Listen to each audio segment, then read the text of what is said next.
عمومی اعلان: حج اجتماعی امور کے اعلان کا فطری مقام ہے، چنانچہ اسلام کے اہم ترین امور کا اعلان حج کے موقع پر کیا گیا۔ اس کی ایک مثال اعلان برات ہے جو سورۃ توبہ کے اترنے کے بعد کیا گیا۔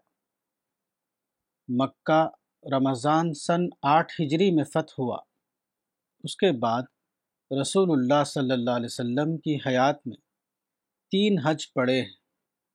ابتدائی 2 حج میں رسول اللہ صلی اللہ علیہ وسلم تشریف نہیں لے گئے۔ آپ نے صرف سن 10 ہجری میں حج ادا فرمایا، جو عام طور پر حجۃ الوداع کہا جاتا ہے۔ اس کے بعد آپ کی وفات ہو گئی۔ سن 9 ہجری میں رسول اللہ صلی اللہ علیہ وسلم نے حضرت ابو بکر صدیق کو امیر الحجاج مقرر فرمایا اور ان کے ساتھ دوسرے صحابہ حج کے ارادے سے مکہ روانہ ہوئے۔ حضرت ابو بکر کی روانگی کے بعد سورۃ توبہ کا ابتدائی حصہ نازل ہوا، جس میں یہ حکم تھا کہ اس بات کا اعلان کر دو کہ اللہ اور رسول مشرکین سے بری ہیں، اور اب آخری فیصلے کے لیے انہیں صرف 4 مہینے کی مہلت دی جاتی ہے۔ اس سلسلے میں روایات میں آتا ہے، لما نزلت براءۃ علی رسول اللہ صلی اللہ علیہ وسلم وقد كان بعث ابا بکر ليقيم الحج للناس فقيل يا رسول الله لو بعثت الى ابي بکر فقال لا يؤدي عني الا رجل من اهل بيتي ثم دعا عليا فقال اذهب بهذه القصة من سورة براءة وأذن في الناس يوم النحر إذا اجتمعوا بمنى أنه لا يدخل الجنة كافر ولا يحج بعد العام مشرك ولا يطوف بالبيت عريان۔ تفسیر ابن کثیر الجزء الثانی صفحہ 334۔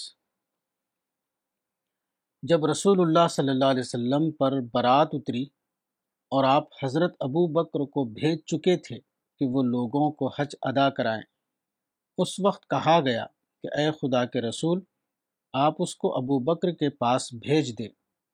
آپ نے فرمایا کہ میری طرف سے صرف میرے گھر کا کوئی آدمی اس کو انجام دے سکتا ہے۔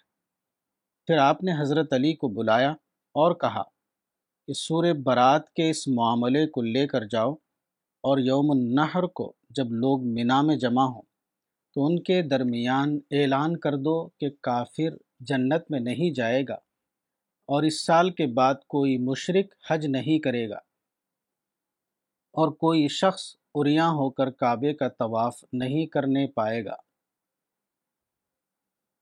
حضرت علی کہتے ہیں کہ میں مکہ گیا اور مجمع عام میں گھوم گھوم کر بآواز بلند اس کا اعلان کرتا رہا، یہاں تک کہ میری آواز بیٹھ گئی۔ قال فکنت انادی حتی صحل صوتی۔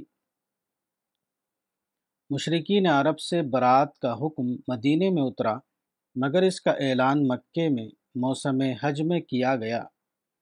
یہ واضح طور پر اس کا ثبوت ہے کہ اسلام کے تمام اہم فیصلوں کے اعلان کا اصل مقام مکہ اور زمان حج ہے۔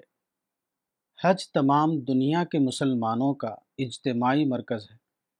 یہیں ان کو جمع ہونا ہے، یہیں انہیں اپنے بڑے بڑے فیصلوں کا اعلان کرنا ہے، اور یہیں سے وہ عالمی منصوبہ بندی کرنی ہے جو خدا اور رسول کے حکم کے مطابق ان کے لیے ضروری ہو۔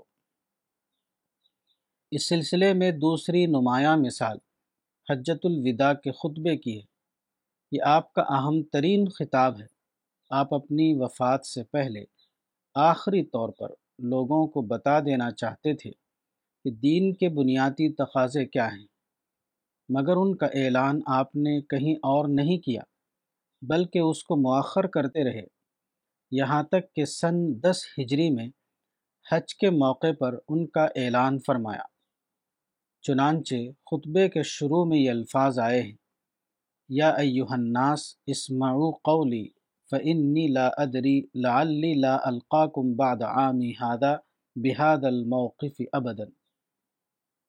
سیرت ابن ہشام الجزء الرابع صفحہ 275۔ اے لوگو میری بات سنو، کیونکہ میں نہیں جانتا کہ شاید میں اس سال کے بعد تم سے اس مقام پر کبھی نہ ملوں۔ اس کے بعد آپ نے تمام بنیادی باتیں لوگوں کو بتائیں اور آخر میں فرمایا الا هل بلغت، یعنی کیا میں نے پہنچا دیا، کیا میں نے پہنچا دیا۔ لوگوں نے گواہی دی کہ ہاں آپ نے پہنچا دیا۔ فتح مکہ سن 8 ہجری کے بعد پورا عرب آپ کے لیے مسخر ہو چکا تھا۔ آپ عرب کے کسی بھی مقام پر پہنچ کر یہ اعلان کر سکتے تھے۔ اس وقت مدینہ اسلام کا سیاسی مرکز تھا۔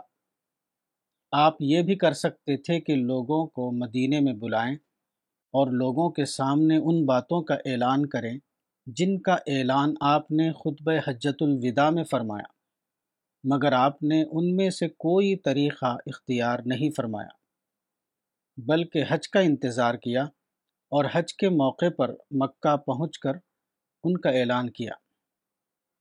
آپ کی یہ سنت اس کا واضح ثبوت ہے کہ حج اسلام کی تمام اہم باتوں کا مقام اعلان ہے۔